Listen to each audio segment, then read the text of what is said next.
ओम श्री शक्ति नमः। ओम श्री शक्ति नमः। ओम श्री शक्ति नमः। ओम श्री शक्ति नमः। उमा देवी का दिव्य रूप से देवताओं को दर्शन देना, देवताओं का उनसे उनसे अपना अभिप्राय निवेदन करना और देवी का अवतार लेने की बात स्वीकार करके देवताओं को आश्वासन देना।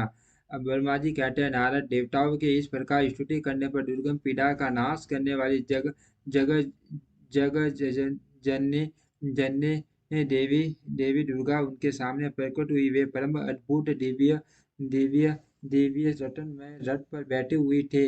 उस श्रेष्ठ रथ में घुंघरू लगे हुए थे और मुलायम बिस्तर बिछे थे। उनके श्री विग्रह का एक एक अंग करोड़ों सूर्य से भी अधिक प्रकाशमान और रमणीय था। ऐसे ऐसे ऐसे अवयवों से वे अत्यंत उद्भासित हो रही थी। सब और फैली हुई अपनी तेजो राशि के मध्य भाग में वे विराजमान थे। उनका रूप बहुत ही सुंदर था और उनकी सभी की कहीं तुलना नहीं थी। सदाशिव के साथ विलास करने वाले उन महामाया की किसी के साथ समानता नहीं थी। शिवलोक में निवास करने वाली वे देवी त्रिविध चिन्मय गुणों से युक्त थी।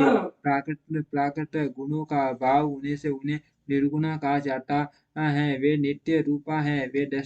वे दुष्टों पर प्रचंड कोप करने के कारण चंडी कहलाती हैं, परंतु स्वरूप से शिवा कल्याणमयी है। सबकी संपूर्ण पीड़ाओं का नाश करने वाली तथा संपूर्ण जगत की माता वे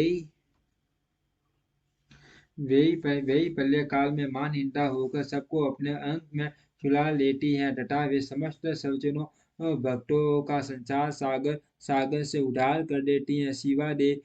शिवा देवी ही की तेजो राशि के प्रभाव से देवता उन्हें अच्छी तरह देख न सके। तब उनके दर्शन की अभिलाषा से देवताओं ने फिर उनका स्तवन किया। तदनंतर दर्शन की इच्छा रखने वाले विष्णु आदि सब देवता उन्हें जगदम्बा की कृपा पाकर वहां उनका सुस्पष्ट दर्शन कर सके। इसके बाद देवता बोले, अंबिके महादेवी, हम सदा आपके दास हैं। आप प्रसन्नतापूर्वक हमारा निवेदन सुने। पहले आप दक्ष की पुत्री रूप से अवतीर्ण हो लोक में रुद्रदेव की वल्लभा हुई थी। उस समय आपने ब्रह्मा जी के तथा दूसरे देवताओं के मान दुख का निवारण किया था।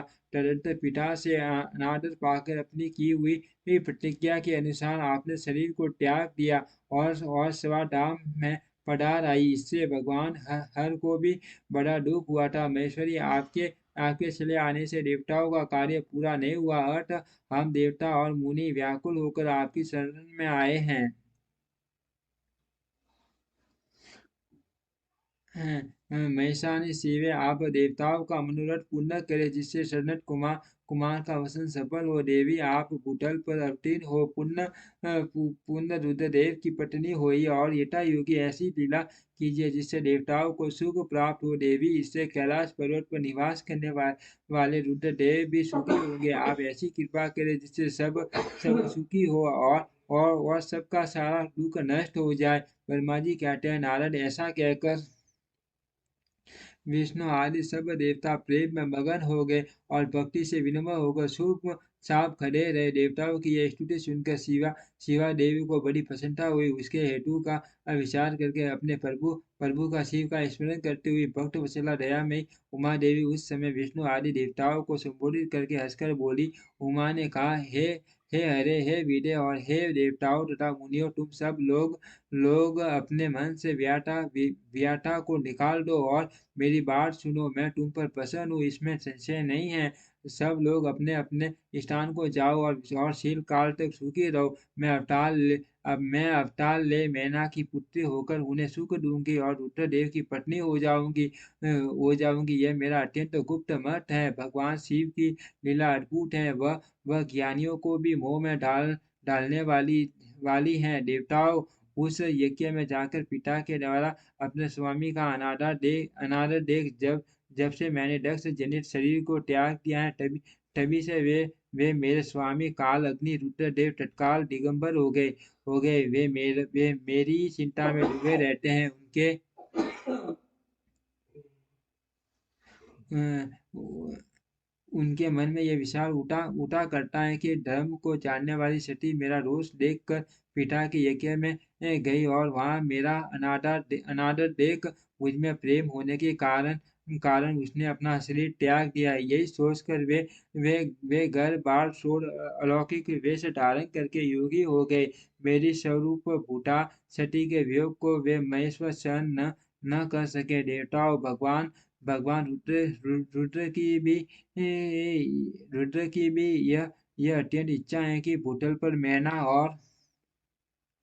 और हिमाचल के घर में मेरा अवतार हो, क्योंकि वे पुण्य मेरा पानी ग्रहण करने की अधिक अभिलाषा रखते हैं। अतः मैं रुद्रदेव के संतोष के लिए अवतार लूंगी और लौकिक गति का आश्रय लेकर हिमालय की पत्नी मैना की पुत्री होंगी। ब्रह्मा जी कहते हैं, नारद ऐसे कहकर जगदम्बा शिवा उस समय समस्त देवताओं के देखते देखते ही अदृश्य हो गई और तुरंत अपने लोक में चली गई। तदंतर रहस्य से भरे हुए विष्णु आदि समस्त देवता और मुनि उस दिशा को प्रणाम करके अपने अपने धाम को चले गए। ओम श्री शक्ति नमः। ओम श्री शक्ति नमः। ओम श्री शक्ति नमः। ओम श्री शक्ति